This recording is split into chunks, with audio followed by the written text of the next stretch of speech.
views and opinions expressed in this program are those of the participants and do not necessarily reflect the views of BronxNet or the program underwriters. Hello, everyone. I'm Daren Jaime, and welcome to Open, the one and only show that opens the Bronx and the rest of the world right to you. And we're opening it up virtually. Of course, we can't do things in studio the way that we normally do, but we're bringing you virtual content. We've got great guests, and we've got a great show lined up for you. Coming up, we'll talk with Assemblymember Michael Blake of Assembly District 79.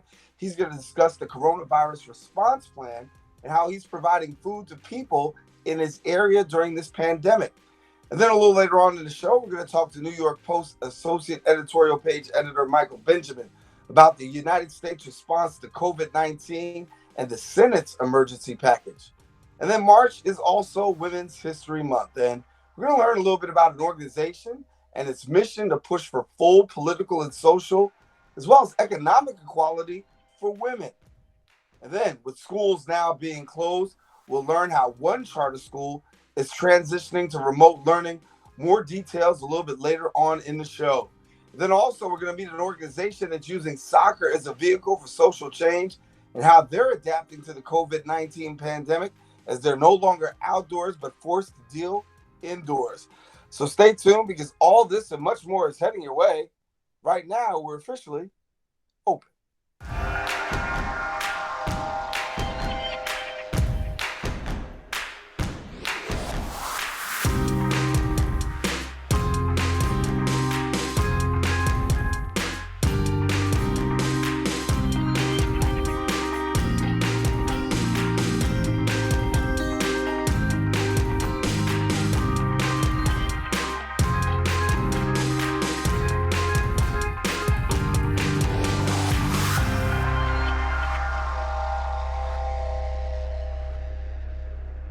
Hello, everyone. I'm Daren Jaime, and today is Wednesday, March 25th, and you are watching Open, a live interactive program bringing the Bronx and New York City straight to your TV set.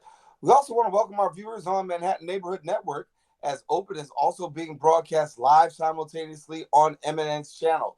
You can also stay connected to us on all of our social media platforms at BronxNet TV.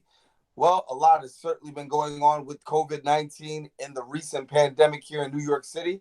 We're going to bring you some things now with our Bronx updates.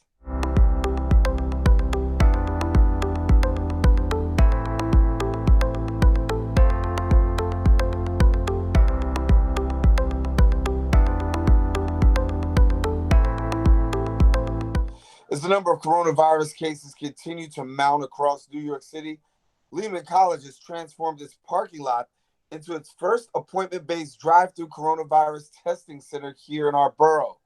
Our reporter, Sanji Lopez, brings us the story. The first drive-through coronavirus testing site in the Bronx opened on Monday at the Lehman College parking lot. The site is open Monday through Friday from 7 a.m. to 7 p.m. and is accessible by appointments only. While we weren't able to approach the tents, we spoke to Dr. Denise Nunez of Montefiore Hospital outside of the site to find out more about the process. If they are qualified, they go through a big tent, and then there in the tent they'll get studied, which is like a 3-minute. It's really very quick, and then they go home. If you feel symptoms and you'd like to visit one of these COVID-19 testing sites like this one here in the Bronx, you may call the State Health Department's hotline at 888-364-3065. They would register, give us their first name, last name, their address and phone number. We'll call them, we'll speak to them, ask them if they have some symptoms, what's going on, and then we'll give them a time and a date they can come in and come through their car through the test site. They just have to make sure they keep distance from one to each other, that they wash their hands, that they don't touch their face. That's the most important thing. Just be careful. Sometimes we don't get sick, but then our family members can get sick. So we just have to make sure that people are just taking those precautions. And it's really simple. Like, we do that every day. Again, the number to call and make an appointment before visiting this drive-through testing site is 888-364-3065. After taking the test, results take 2 to 5 days. Reporting for BronxNet, Sanji Lopez. Thank you, Sanji. Well, in other news, in the midst of the coronavirus pandemic happening here in New York City, New York State Governor Andrew Cuomo issued an executive order. The executive order, as of 8 p.m. on Sunday, people can only leave their homes to buy groceries, pick up medication, or to exercise. People must also maintain at least 6 feet of distance between other people, better known as social distancing, when they're outside. The order also allows essential workers to go to their workplaces. The essential services allowed to remain open include grocery stores, pharmacies, restaurants for takeout orders, banks, public transit, and internet service providers.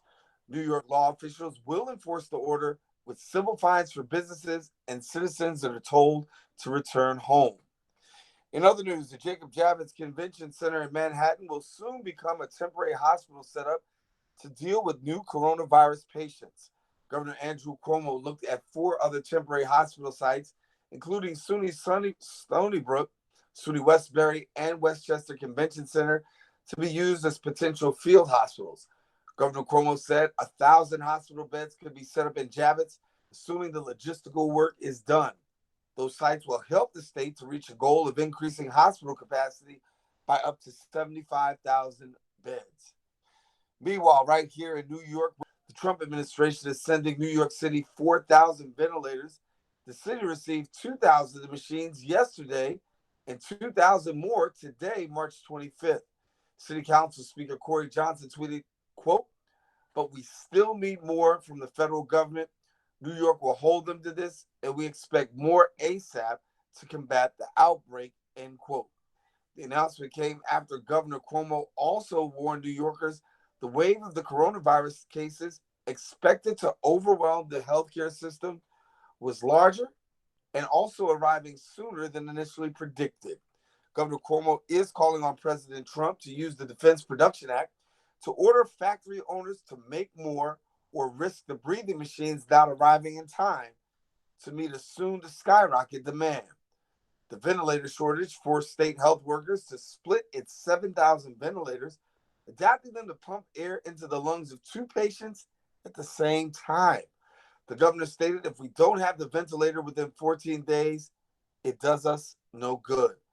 Bronx, of course, will continue to follow all the rising elements that come with the pandemic, affecting not just New York, but all across our nation. Stay tuned. We've got more open. We're coming right back right after this.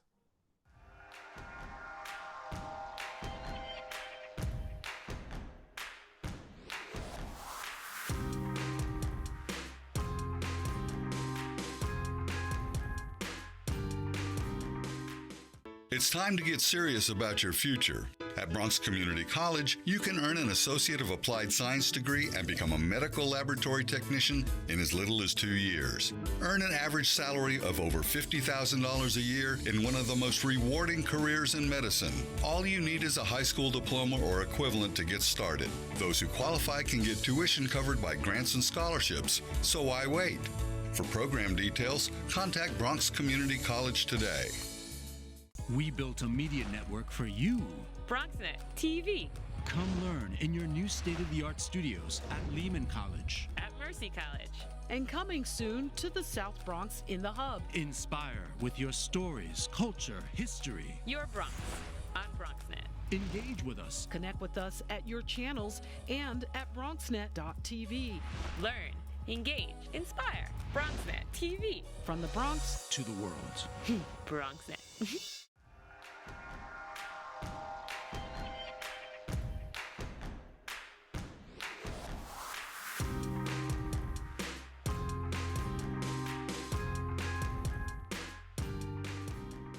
Coronavirus has damaged the United States economic plan, and it shut down workers until further notice. And you've got workers asking the question, how are we going to pay? What's going to happen with regards to our economic status? And our next guest has released a 15-part corona response plan just specifically for that. Joining us now is Assemblymember Michael Blake from Assembly District 79. And Assemblyman Blake, good to have you. Daren, always good to be with you, brother. Hopefully you all are keeping safe upstate right now. Yeah, we're keeping safe, and we're able to actually bring you the news and do it from virtual. So nothing has changed, but certainly a lot of people are being affected. Not as much as New York City, of course, and you've got boots on the ground in New York City. So talk to us about where we are right now as far as with your area.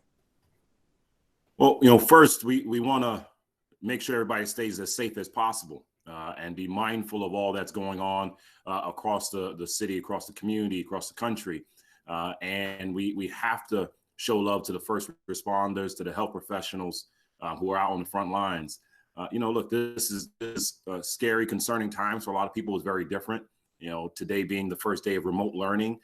So you have a lot of family members that are staying home with their children. Obviously, they can't send them to school. You have this being the first full day of the non-essential workforce curfew of saying that unless you are essential service, you should not be out on the street. We'll be back out to go check on people because we're doing food distribution and also just making sure everybody is okay. But this is real. And what I've been saying a lot is that there obviously is a coronavirus pandemic, but there was a pandemic of poverty before this came.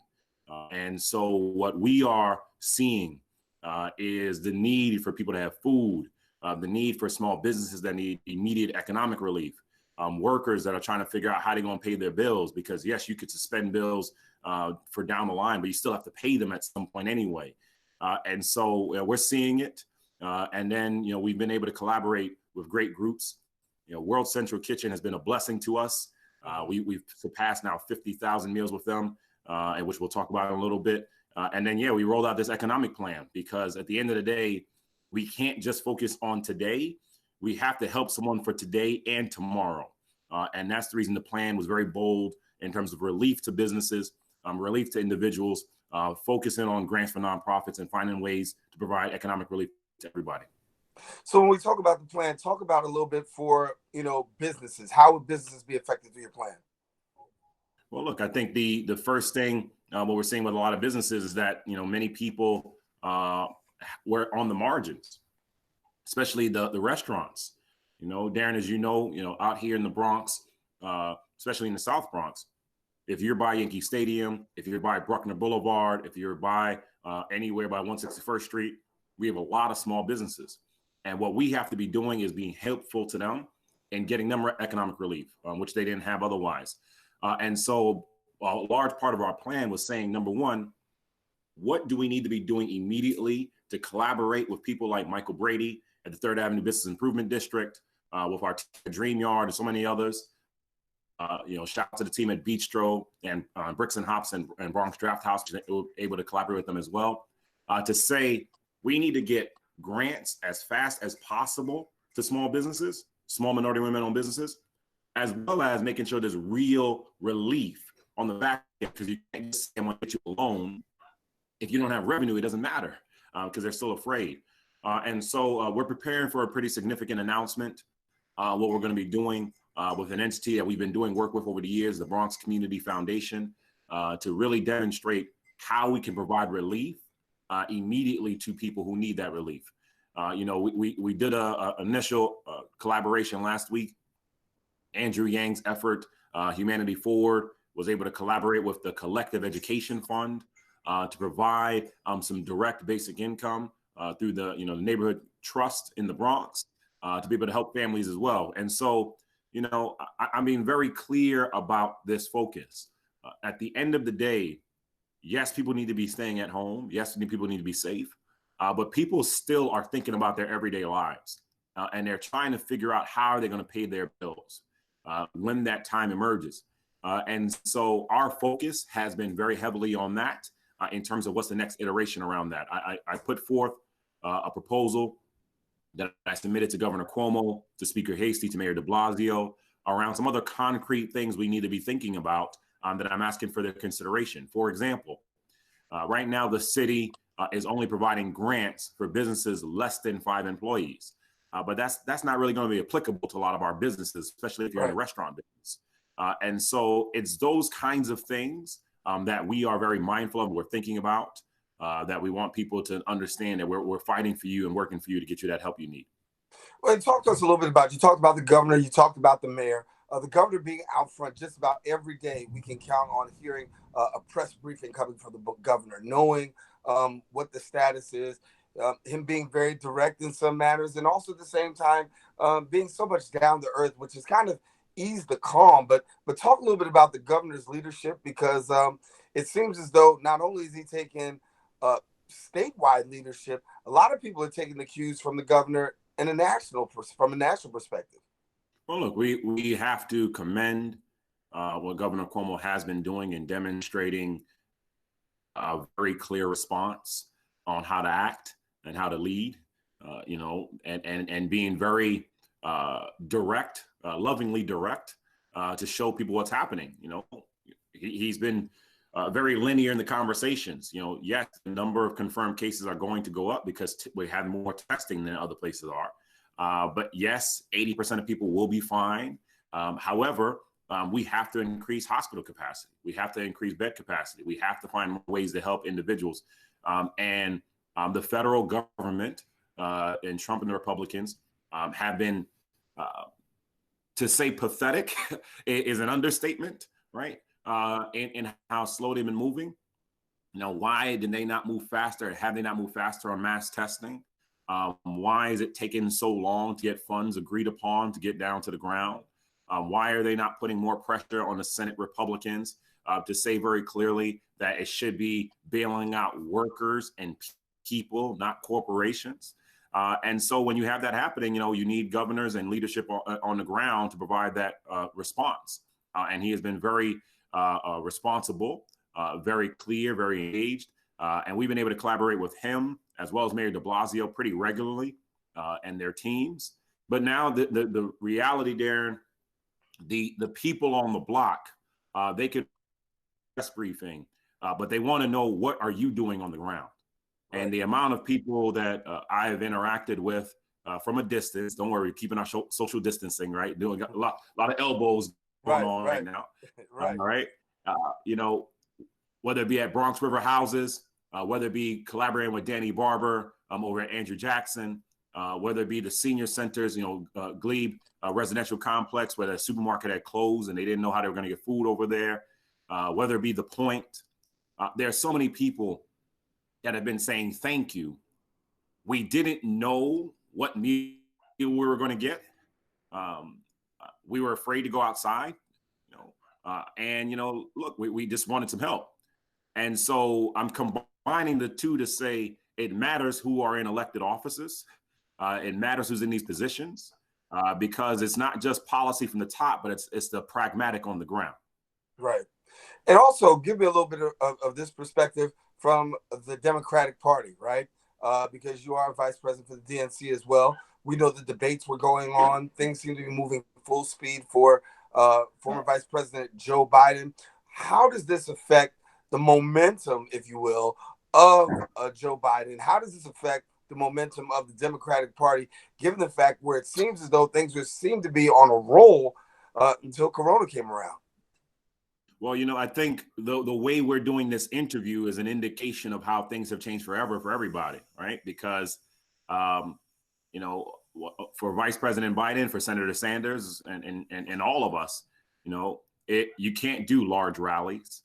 You can't have those in-person gatherings in the same way. And so you have virtual fundraisers, virtual conversations, town halls, et cetera, which, it's changed things. The debate, the last one was supposed to be in Arizona with an audience. It was brought back to DC to be in the studio. Those are the things that we have to be mindful of. And so you still have to campaign. You still have to be out there. You still got to organize, but you got to be responsible, to be mindful. The most important thing people want to know is, what do you do to help me in the face of coronavirus? And I always say this: good policy leads to good politics. So if you do the right things, then you hope people will take care of you and remember that. So on the national level, of course, we have other states that are coming up. Here in New York, we're still scheduled for April 28th. There is legislation to consider. It's not finalized in any way. Do we do a vote by mail, an absentee vote program, so that you don't have people gathering, which makes sense? I have a bill that has been looking at online voter registration that's been out there for about a year. And I think we're going to obviously push for that even more. I think it makes a lot of sense given what's happening right now. But it has changed everything dramatically. Daren, I did a virtual campaign update, my second one on this past Sunday, in which I tell people, go to blakeforcongress.nyc. When they go there, the top of it has information about COVID-19, lays out the ways we're providing immediate help, specifically If your child is at a school, you're doing remote learning, of course, now you're trying to figure out grab and go lunch. Well, if you're a child of a first responder, you can go to a regional enrichment center. So people had that question and they were wondering the difference between the two, or conversations around rent and evictions, and making sure you have that protection. I mention that as an example because that's the same thing we're seeing on the national level, because now there's that mobilization of utilizing our platforms to educate the masses, and to communicate to everyone. Now, the simultaneous piece of this now is also how do we change things moving forward? So in collaboration with an entity called Higher Ground Labs, which has done phenomenal work in demonstrating how you can still be engaged virtually and digitally to get your message out. All of us have been working on this through Zoom. A lot of video conference calls and virtual conference calls have been happening. You're going to see probably more targeted mail. You'll probably see more teletown halls. We'll have efforts so that people can make phone calls while you're home, because if you're sitting around, you can make some phone calls for all of us right now. And that's going to be happening for everybody. The reality is at some point, there will be elections that will be happening for your respective city and state, and we want to remind people before April 28th for the presidential primary, and then June 23rd for the congressional, Senate, and state primary here in New York, we have the census as well. And so how do we utilize our platforms to be able to push out more information? Lastly, I've been on Instagram and Twitter a lot, utilizing that as a way to get information out. So when we post what's going on at WC Kitchen, so people can learn about World Central Kitchen. We post Chef Jose Andres. We post about Robert Smith. But then we make sure that when you go into the bio and you go into the link, you can then see information that will be helpful to you as well. And so this is that moment where people are very real and practical, that if you're not helping them, they don't care about your election down the line. And that's the changes that are happening on the national level. There is no change as of yet for the convention. People have been asking us a lot in Milwaukee. But of course, for anything we're all doing, there will have to be social distancing and have to be more creative ways to be smart about protecting people moving forward. Yeah. Before we leave, and I got a few seconds left, just give people briefly where they can find if they need food or services in your area. We want to make sure the Bronxites are connected. WCK.org/news/the Bronx. Again, WCK.org/news/the Bronx. That will show you the different locations we have where you can get some food, you can get some support. I would encourage everybody, 2 different websites. If you go and find me on my New York Assembly website, nyassembly.gov, and then look for members, Michael Blake, or blakeforcongress.nyc, will get you that information there so that you can find out how to get not just food, job help, housing help, healthcare, etc. Lastly, follow us on social media, because of course we're all on our phones constantly getting out updates. So Mr. Mike Blake is my Twitter handle, Mr. Mike Blake. Instagram is Mike Blake 1922. We're constantly putting information out on both platforms.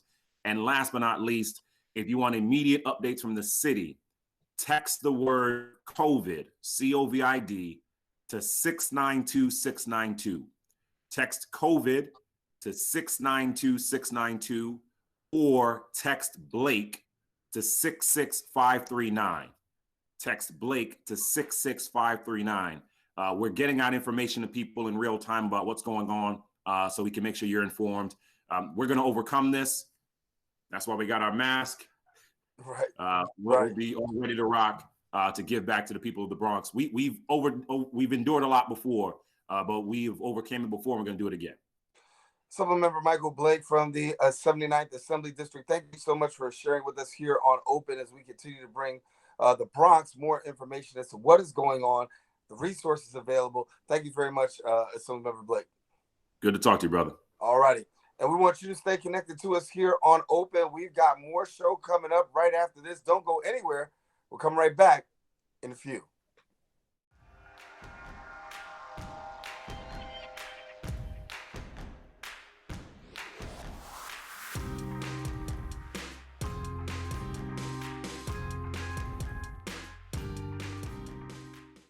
Did you know that brain and spinal cord tumors are the deadliest form of pediatric cancer? It can happen to anyone. I'm not hungry. My tummy hurts. You can help us be part of the solution. Get in here. Hurry. You can be part of our family. It's okay. Please support our mission today.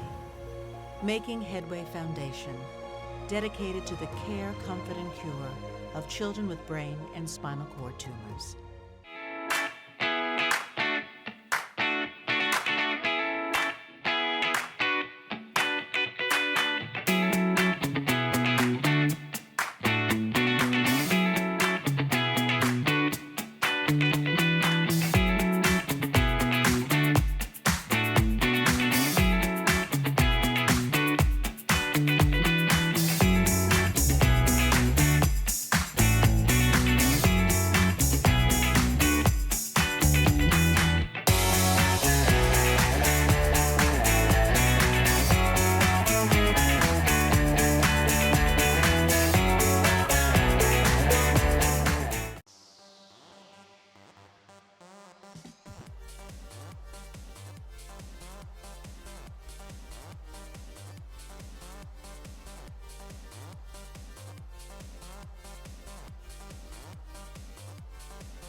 And we're back here on Open. Daren Jaime here with you, and we are bringing you the best that we possibly can during the season of Open, coming to you from a virtual perspective. And so right now, we've got another special guest coming to us talking about the coronavirus and also dealing with a little bit about the emergency package, talking with Michael Benjamin, who is the associate editorial page editor at the New York Post. And Mike, good to have you.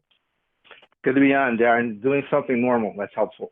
Yeah, normal is good. First of all, aside from this, talk about how it's affected the Post, actually. Well, most of our, most writers are able to work from home and telecommute, as can most editors. The modern newsroom doesn't necessarily need your presence in the newsroom. I've been going because I need a semblance of normalcy. Place is a ghost town. I'm able to get the pages printed off our editorials and have them vetted by the editors, and then get them by 7 o'clock over to the printing house so our editorials get printed. It's nice to be there and have the human contact. We're getting our work done. You see the paper putting out lots of stories related to coronavirus, related to how government is responding at the federal, state, and local level. And I think the paper has done a very responsible job, both on the news side, on our editorials, and keeping New Yorkers informed and cheerleading where appropriate and criticizing where appropriate as well. Yeah, and I know one thing that you guys are vocal on is the emergency package that has been dealt out. Your thoughts on the emergency package, and how do you think it's going to affect Americans? Well, if it gets done right, the first part is excellent. It's good to providing Americans who are out of work some level of relief, knowing that the time that those who aren't able to telecommute, that they won't go broke, that they won't be evicted from their homes, that Uncle Sam will be providing them with some level of a payment to help get them through these next rough couple of weeks, if not month or two. That's important to give folks that kind of confidence as we try to stem the tide of this virus as it goes across New York and then across the rest of the United States, and trying to reduce the number of folks who are infected and those who unfortunately may be victims and die. I wish it was more effort on funding going directly to Americans and not so much on providing so much corporate welfare for folks who don't need it. I mean, the president wants to give to the cruise industry, which is, located basically overseas. I mean, we don't want anybody failing and losing their jobs, but they aren't, according to the president, they aren't part of America first, unless you're looking at maybe some of their employees who are based here and live here. So I think the Democrats, we are criticizing them for not moving the package forward, but I think you need a real bipartisan working relationship in order for it to get done, and the Senate has not had that in its most recent history. So we're hoping that they'll be encouraged to do what's right for Americans, and the president will show the leadership to get the right package done, so many more Americans can benefit during this time of economic uncertainty and of course, crisis. Slow is the word that's being used right now when it talks about the United States response to the pandemic. The president, of course, botching by saying that this was really under control. And as we're seeing day by day, that things are continuing to spiral and the numbers are continuing to rise. Your thoughts about how the U.S. has responded to this pandemic the way that it is right now? Unlike the rest of the world, the United States is not a central government. We have 50 states, and we utilize federalism for the 50 states and the territories. The 50 state governors can set their own policies.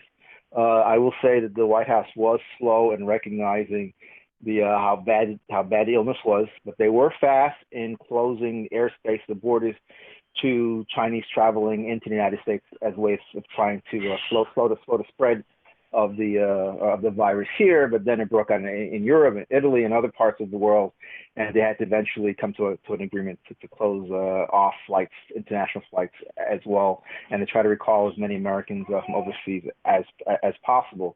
It bothers me to see the president always downplaying the science.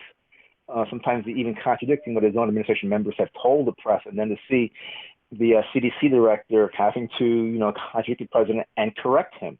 I mean, that shouldn't happen. We should leave the science to the scientists and the optimism. The president should be a cheerleader that the economy is going to come back, but he should not be looking to contradict or downplay the severity of the projection of the illness. I mean, I'm one of those who don't think it's going to be as bad as they say it is, but I'm not the president. I'm not going to go out and tell people, don't worry. People should practice the proper hygiene, the proper social distancing. They should take the illness seriously. And I think the more seriously we take it, the quicker we can overcome it and try to get back to some level of normalcy. Yeah, we've heard the word, or actually not the word, but the timetable actually 4 months, possibly 6 months, possibly 9 months. This is what came out of New York State Governor Andrew Cuomo's press briefing recently, talking about the timetable. Given that, there's also the talk of a possible, military coming in and helping on this lockdown. Can we see this in the foreseeable future? It depends on how sick people get. I mean, we're seeing the numbers rise, the number of cases rise as people are tested. It's not people who are getting sick, it's people who are getting tested. And then, yes, we do have a rise in the number of cases where people are sick, and those who, because of complications and age, are fatalities. That's going to happen, but as we can slow it, we'll see, as I say, the flattening of the curve as there are fewer people who get infected and then people who then get sick, and then people who may possibly die. That'll begin to flatten out. The military is used because of their ability to handle logistics. They can also, as the Army Corps of Engineers can do, is build field hospitals quickly in the event that our city hospitals and state hospitals run out of beds. I mean, that's a real concern if this becomes a real rapid-fire pandemic. But for now, it doesn't appear that's the case, but it's always best to prepare for the worst-case scenario. And where I differ with our public officials is that they don't tell the public that. They don't say we're doing the worst-case scenario, making it appear as though this is what's going to happen next. I think they explain to folks this is the worst-case scenario. We must be prepared for that, but we're hoping for the best. But it's always best to err on the side of caution and reassure the public that way.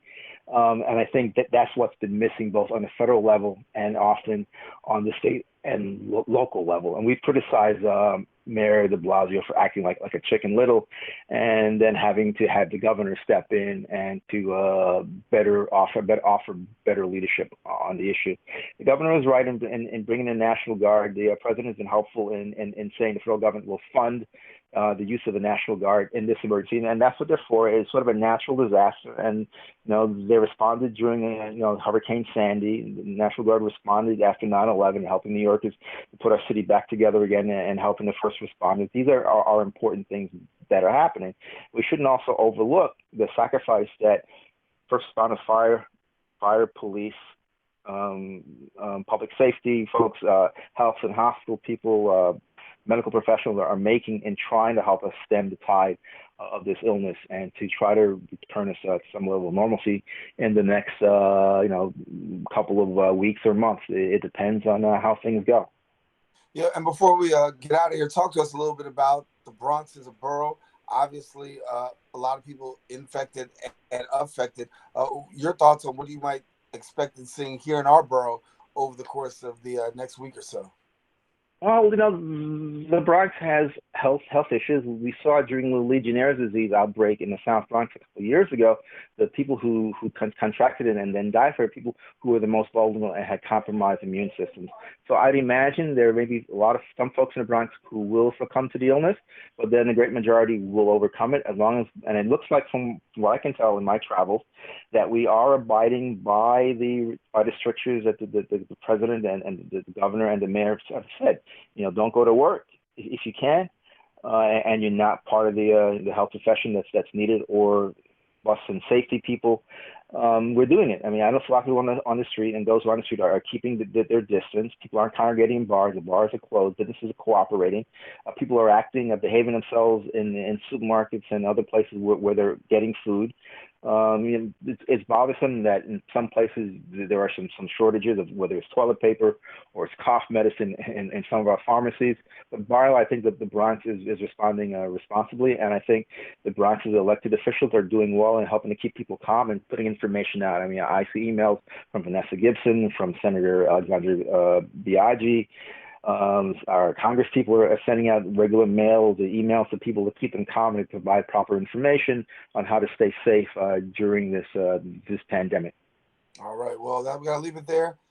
Michael Benjamin, Associate Editorial Page Editor for the New York Post, thank you so much for being with us and sharing with us. Of course, stay safe. Our best to your family, and continue to keep doing the great work. All right. Thank you. Everyone stay healthy and safe. All right. Michael Benjamin, our guest here. We want you to stay with us. We do have more open. We'll be right back coming up right after this.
I want to tell you about an organization called Women on the 20s. Women on the 20s is a not-for-profit organization aiming actually to compel historic change by convincing former President Barack Obama and the Secretary of the Treasury to put a woman on the face of the $20 note. And we're here talking about the fight with this organization, or the organization is having, in making this change. And joining us to tell what obstacles and challenges they're currently facing is Barbara Ortiz Howard, and she joins us to talk a little bit more about this. And so, Barbara, good to have you. And amidst all of this is going on, we're still glad that you can be with us. Oh, it's quite a pleasure to be with you, Pastor Daren, and have the opportunity to still commemorate and celebrate Women's History Month and celebrate and commemorate the historic campaign that Women on 20s ran in 2015, which actually did succeed in compelling Secretary Jake Lew at the time to announce that Harriet Tubman would be on the $20 bill. After a 10-month discussion with them, they wanted to put a woman on the $10 bill, and we were like, you could put women on the $10 bill, but we're women on 20s, right? So we want to be on the most well-used bill, the most known bill around the world. 2/3 of American money is used outside of the country, cash. And so it's an important symbol, and we discussed it with them for a long period of time. They had a hashtag, the new 10, and we were like, 10's fine, we want a 20. And of course, they ran straight into our friend Lin-Manuel Miranda, who came out with the Hamilton play and was like, wait a minute, save Hamilton, women on 20s. So we had great boost from that. And the public too saw the importance of being on this bill, which is so widely used, and to remove basically the slave trader for the freedom fighter, Harriet Tubman. So I think it was unanimous among not only the public, but historians and people who are well-versed in American history were counseling the president and the Secretary of the Treasury to proceed with the changes that our campaign had advocated for. So we were very pleased when in April of 2016, Secretary Lew not only said that he would change the 20, but the 10 with being on the reverse side, having a vignette of 5 women who were active in the suffragist movement, including people like Elizabeth Cady Stanton, Susan B. Anthony, Sojourner Truth, and those women. And then on the reverse side of the 5, which we totally didn't expect, he was going to have Eleanor Roosevelt, Marian Anderson, and Martin Luther King featured, at the Lincoln Memorial for those historic events, commemorating those events. So that was a trifecta. This was the change we were so anxious and so wanting, and here we saw it. And Jack Lew started working on those changes and selected a portrait of Harriet Tubman that I think came from probably their archives of secret photographs, because there weren't that many photographs of Tubman in her younger age. But when she was serving in the U.S. Army, being a general, leading the troops to free people in the South, slaves in the South, and they had this picture picked out and they were going to use it. It must have been, I think, from their days in it was actually from their archives. Yeah. And they were actually able to present it. And we know a little bit later on that the new administration kind of put a hold to that. So how did that affect what's going on with you right now, given the fact that there's this hold that's been placed?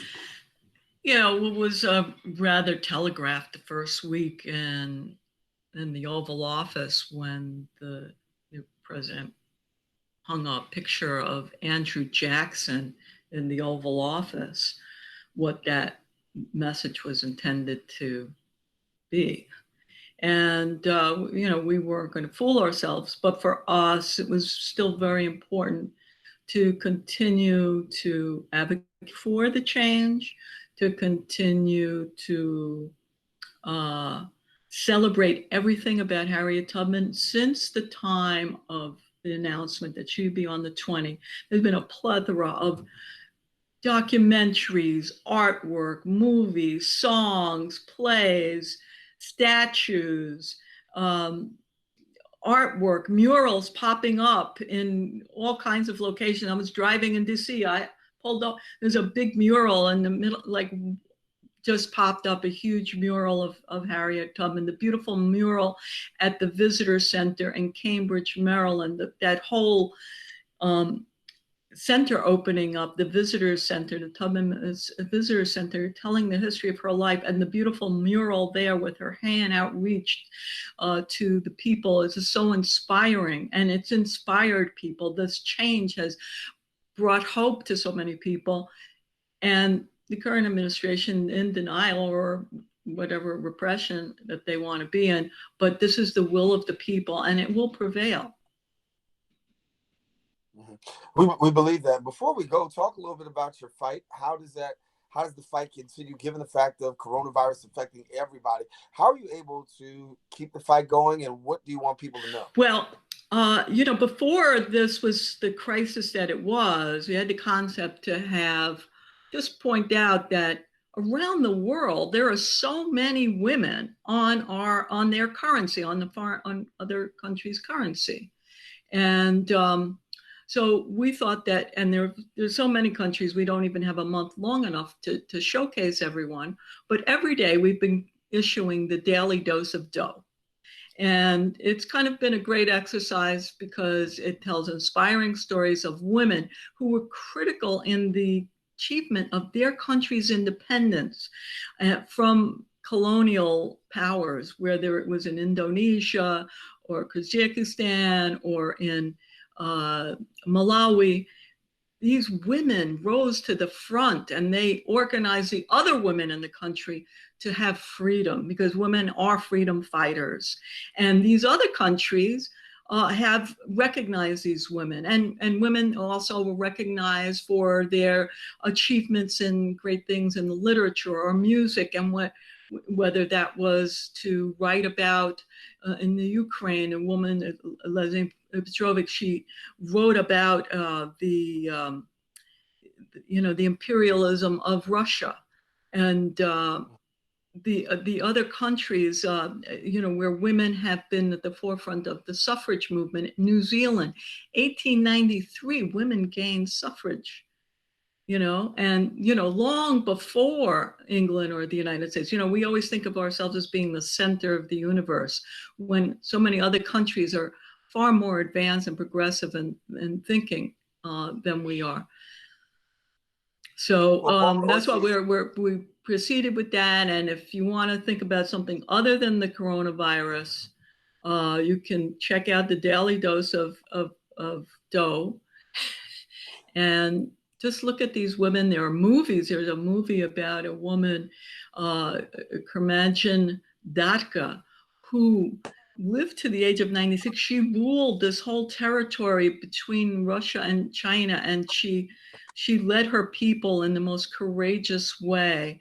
And it's just a breathtaking movie of that countryside. And I recommend people order it on their, add it to their list. So we recommend all those kinds of things, and at the same time celebrate Women's History Month.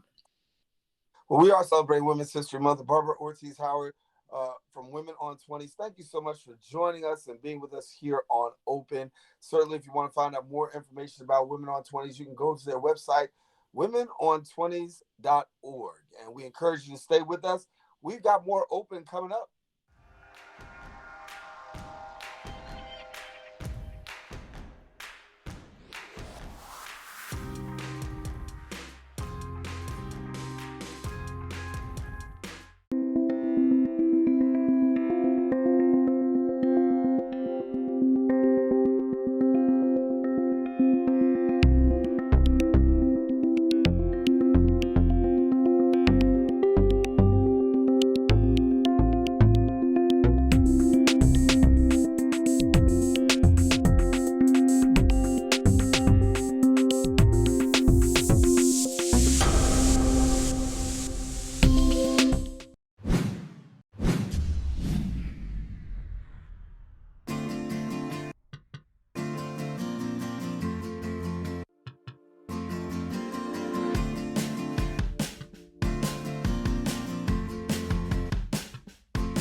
I was there. I was there. Yo estuve allí. So many symptoms came on me all at once. Shortness of breath. I stopped sleeping. I was getting laryngitis. Emotionally, it was a basket case. None of these issues did I have before 9/11. The World Trade Center Health Program gave me hope.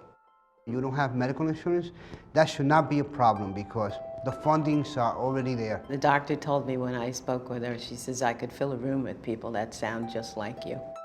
They were very thorough, very caring and empathetic. When I left there, I had a plan in hand. If you're sick because of 9/11 and its aftermath, the World Trade Center Health Program can help you. There's no other place like this. It saved my life.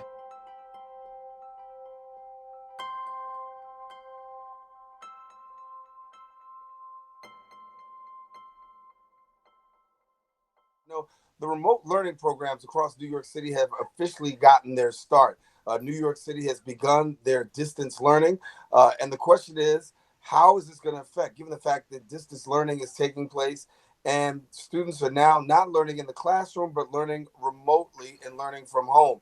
And so joining us a little bit, for a little while, I should say, to talk a little bit about how schools are adapting and the programs that are available is the CEO of Public Prep Charter School, Ian Rowe. And Ian, good to have you joining us. Thank you for having me. This is a very important time. It is an important time. And so for your charter school, talk to us about this because you're going to distance learning. How's the school adapting? Yeah, well, again, thanks for having us on. No, I, like many other educators across New York and across the country, we are determined not to let this, global health crisis stand in the way of educating kids. It's going to be disruptive enough. So even though, a week ago Friday, we decided to close our physical school buildings. We have 5 campuses, 2,100 students.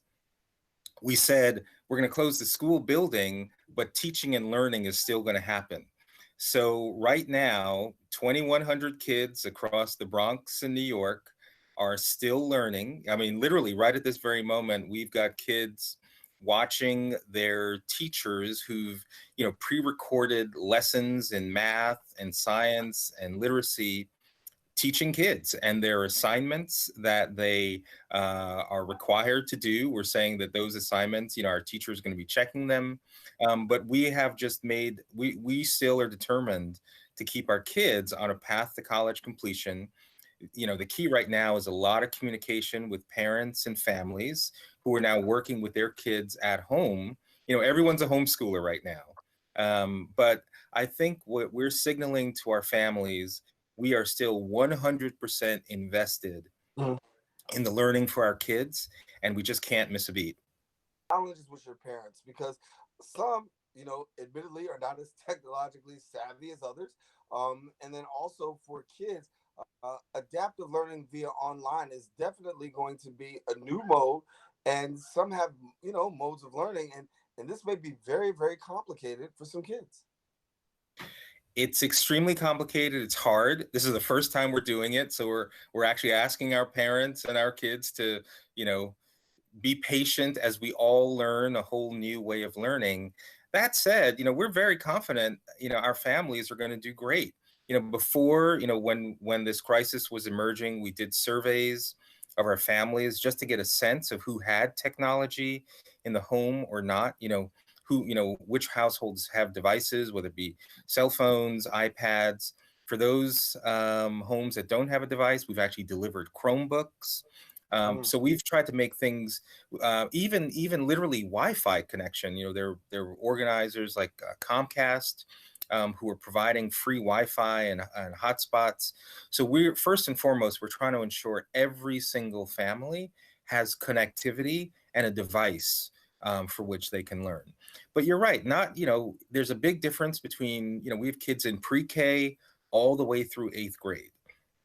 So not every child is going to have the ability to stay connected for, 6 or 7 hours. So we've created different schedules based on the age, the age group that we're focused on. And we've created developmentally appropriate content, some of which is driven by us on the screen, and others that we're actually suggesting to parents, here's the schedule for the day.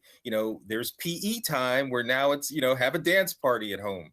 So, so it's, we're trying to focus on hours for reading, hours for math, but also recognizing that these are kids, and that there should be fun time as well throughout the day. And for food, that's a major concern, because you've got students who really prided themselves on being able, and parents who really were able to pride themselves on being able to feed their kids through the school system. And it took a burden off. And we know that some kids are homeless. We know that some kids have challenges. How are you dealing with the food situation with regards to our young people in your school? No, very important. So, we're working with the city. So we have grab and go lunches that they're designated centers now, where if kids who need food, they can grab and pick up their lunches. That was something very important that we worked with DOE from the beginning, because while not all of our kids are dependent per se on our schools for food, some are. And again, we can't have a situation where kids are not learning because they're not getting their basic needs met. So at least food, we're working with the city and working with the centers where every day a kid can pick up a grab and go lunch. We're also working with the city on, even childcare centers, because, there's still families out there that still have to work.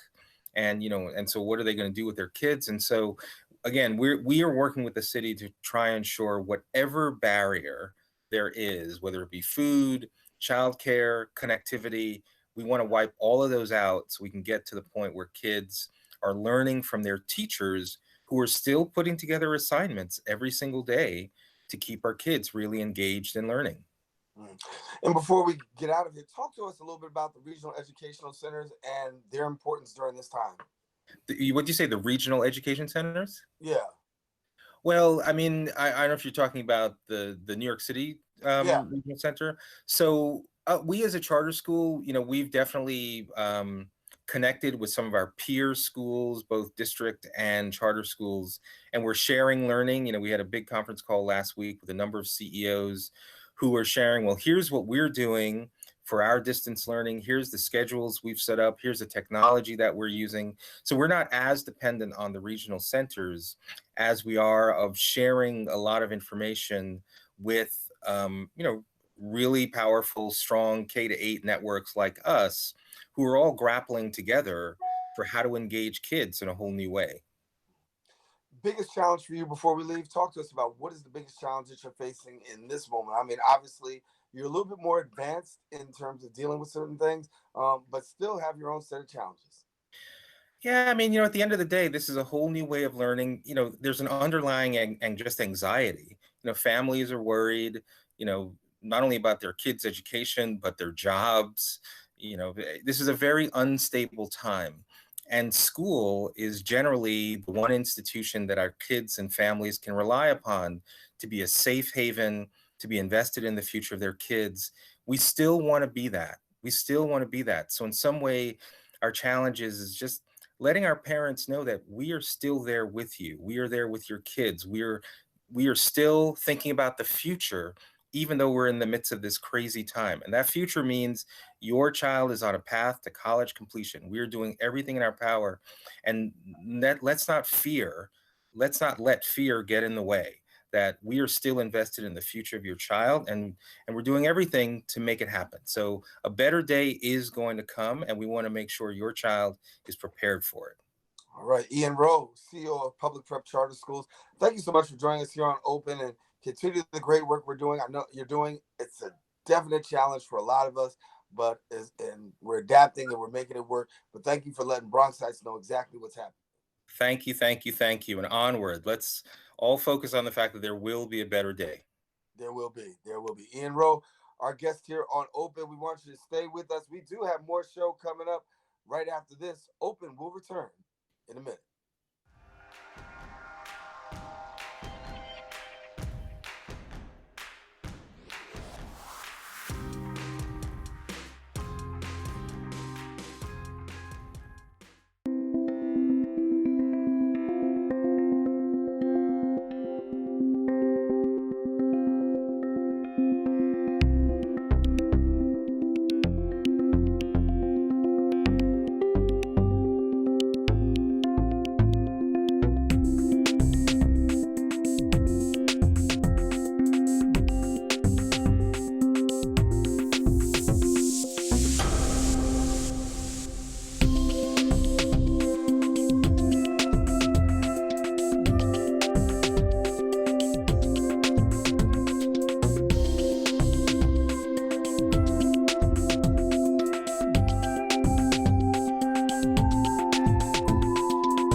And welcome back to Open as we are continuing our coverage of the coronavirus and how it actually is affecting Bronx organizations.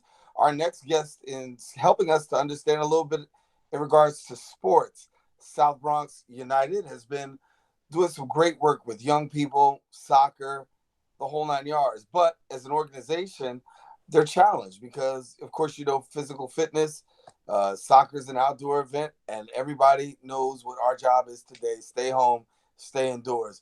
Joining us now is Andrew So, Executive Director of South Bronx United. And Andrew, good to have you. Yeah, thanks so much for having me on. Hey, well, listen, definitely being all indoors is cramping a lot of people's style, but particularly you guys, because, soccer is what you do. So talk, first of all, about a little bit about the organization and how coronavirus is actually affected. Yeah, man, it's crazy for everyone. But we work with about 1,200 boys and girls total, and they're all part of some soccer program that's done either recreational programs on the weekends or after school. We work with several schools, and then we have a program of kids that do training on competitive teams. They travel around for games, and they do academic and college prep programming with us as well. It's really been an adjustment trying to figure out how to best support the young people and families in our organization. I think when we had to first cancel all programs, that was a really, really tough time, because for so many young people, physical activity, recreation, sports is really integral for their mental and physical health, especially during really stressful and anxious times like now. And it's really tough to not be able to get out and play sports and be in structured environments, and at least we can get a little fresh air. But for so many, especially young kids, when parents either are working or busy or not being supervised because everything has to be solo, it's really hard for kids and teens even to get outside and stay healthy in these times. And talk about stay healthy. I mean, my son is in here complaining. He's a football player in college. He's talking about he's losing weight, trying to stay in shape as best as we can.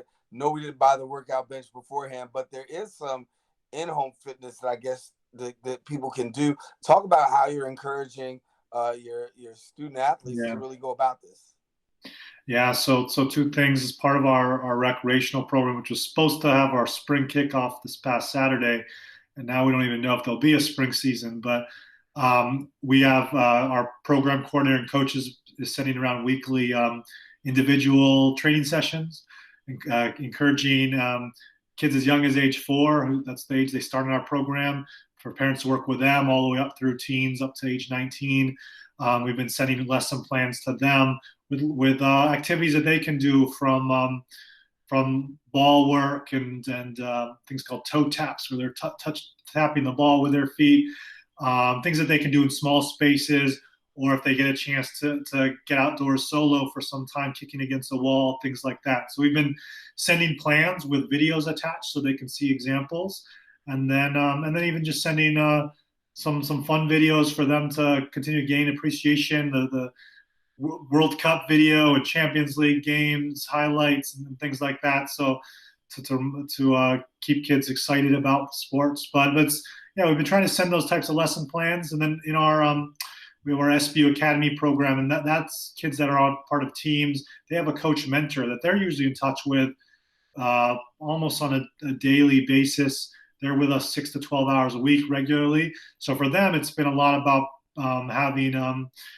staying in touch and having our coach mentors stay in touch, and they're setting up small group Zoom calls or Google Hangouts with teammates together, where they can just talk through what's going on, how they're hanging in these times, and also setting out fitness plans and things that they can do on their own.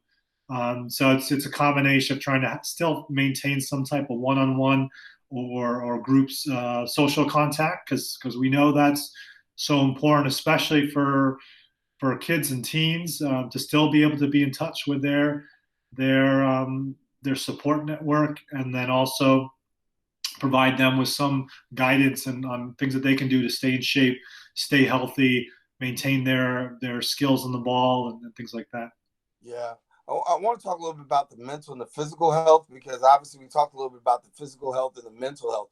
As an athlete, we know that's important, right? We know that it's not just about being physically fit, it's also about being mentally fit as well. And in a time like this, how do you as a coach continue to, and as a mentor, continue to implement this, particularly in the area of mental health? Because we know that we're only in the initial phase of this, and this is going to be a few minutes. And for kids, they're going to want to cramp outside, run outside and get outside. And that's not going to be the order of the day for a minute. Yeah. I mean, it's really tough.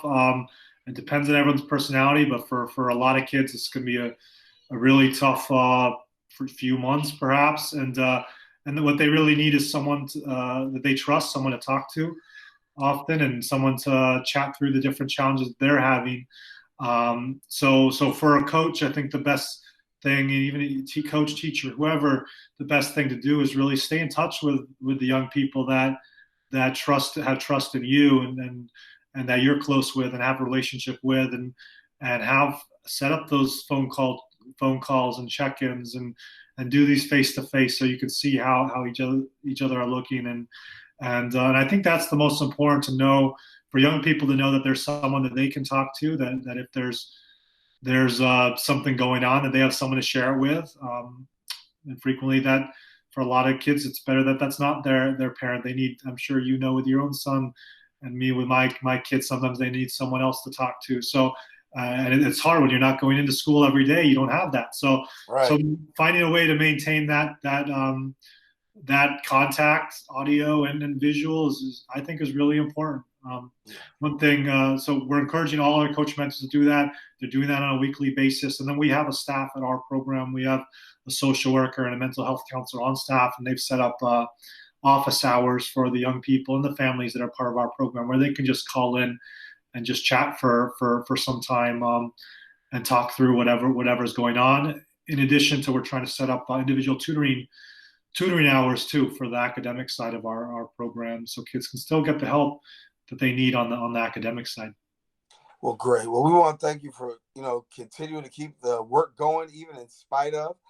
Before we leave, please give people the opportunity, if they want to get connected to South Bronx United, find out more information. How do they go about doing that? Yeah, you can go to our website, southbronxunited.org. We're on Instagram, we're on Facebook and Twitter, all the socials. And you can connect to us that way. That's pretty much the only way to get in touch with us right now. We do have our phones open, so you can call us as well. You can get the phone number right off our website. But yeah, anyone's welcome to reach out, and hopefully we'll be able to open up our summer camp registrations soon. We're hoping things will be back to normal by then. Certainly we're hoping sooner that we'll be back on the field for the rest of the spring season, but at this point we're preparing to get outside soon, but also planning for the worst. So yeah, we'll hoping to be back out in the summer and encouraging families and to look for us as a summer program or get started with us in the fall if they're not already part of our program. All righty. Well, Andrew So, who is the executive director of South Bronx United, I want to thank you so much for coming and sharing with us here on Open. Of course, we'll continue to let you know more about what's going on with coronavirus as things continue to develop. Thank you for taking the time and sharing with us here on Open. Thanks so much, Daren. All righty. Well, we've come to the end of our show today. We want to thank all of our guests for joining us, and most of all, you, the viewer, for tuning in. We know it's a little bit different with the virtual setup, but our mission and our goal is to bring you content, news, information, and to keep the information as relevant as we can. So we want to thank you for watching and tuning in. Now, if you missed any part of today's show, you can always catch the recablecast at 5 and 10 p.m. on BronxNet's channel 67. Also, if you have Fios, that would be channel 33, or anytime on the web at bronxnet.org. For all of us here on the set of Open, our producer, Latricia Burke, and the rest of the staff, thanks for watching.